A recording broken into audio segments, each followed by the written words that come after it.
Jean-Pierre Elkabbach, ses propos sur Patrick Darvor dans Quotidien ne passent pas. C'est une affaire qui a secoué TF1. En février 2021, Florence Porcel portait plainte contre Patrick Poivre d'Arvor. L'écrivaine accusait la star du JT de TF1 de viol et d'agression sexuelle en 2004 et 2009. Suite à cela, l'omerta autour du journaliste s'est totalement effondrée. Plusieurs femmes ont porté plainte contre lui le 9 mai dernier. Mediapart réunissait les 20 femmes qui auraient été victimes de Patrick Poivre d'Arvor. Dans leur reportage, elles se confiaient à cœur ouvert sur les violences qu'elles auraient subies. De manière anonyme, ou non.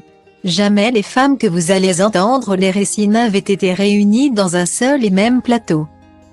Dans une même émission. La plupart ne se connaissaient pas avant le début de l'affaire.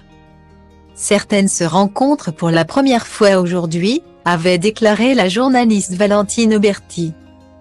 Des accusations que Patrick Poivre d'Arvor a toujours niées. Dans cette tourmente médiatique, le journaliste peut compter sur le soutien de son ex-compagne. La journaliste Claire Chazal. Au micro d'Europe 1 en juillet dernier, elle avait une nouvelle fois pris sa défense publiquement, comme la justice ne s'en est pas encore emparée. Je crois qu'il faut essayer de penser à autre chose. Ce mardi 13 décembre 2022, un autre soutien de PPDA s'est manifesté. Il s'agit de Jean-Pierre Elkabbach. Invité sur le plateau de Quotidien pour parler de la sortie de son livre Les Rives de la Mémoire.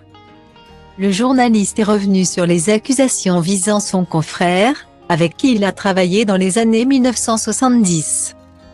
Je ne vais pas l'enfoncer encore plus dans le destin tragique qu'il s'est tracé mais, quand je l'ai nommé, en face, il y avait Roger Gicquel. C'est-à-dire que, TF1 dominait le monde médiatique, et il n'était pas le Patrick Poivre d'Arvor d'après. C'est quand il s'est installé pendant 20 ans à TF1 que, peu à peu, il est devenu ce qu'on a vu. Explique-t-il avant de poursuivre, c'est le pouvoir, l'ambiance, d'abord son tempérament. La recherche de conquête. D'autre part, aussi, le comportement de certaines jeunes femmes. Comme pour les chanteurs, qui viennent les chercher. Mais lui a probablement et considérablement exagéré. Des propos qui ont vivement fait réagir le plateau de Quotidien et plus précisément Maya Mazorette. Vous comprenez qu'on puisse être un petit peu choqué. Par ce que vous venez de dire, sur le fait que c'était la faute des victimes. C'est quoi le journaliste a répondu, ah non, non, je n'ai pas dit les victimes. Je n'ai pas dit celles qui ont été victimes mais vous ne pouvez pas nier que, quand quelqu'un a du pouvoir, il y a comme un mouvement qui tourne autour d'eux. À eux de ne pas provoquer, ou céder, ou agresser. Au contraire, les victimes doivent s'exprimer et il ne faut rien laisser passer contre le harcèlement. Des paroles qui ont également suscité de vives réactions sur les réseaux sociaux, Monsieur Elkabbach.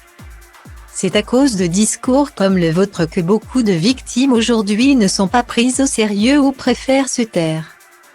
À vomir, gros malaise quand même. Comme on dit, faites mieux peut-on lire sur Twitter. Le journaliste aurait-il manqué une occasion de se taire?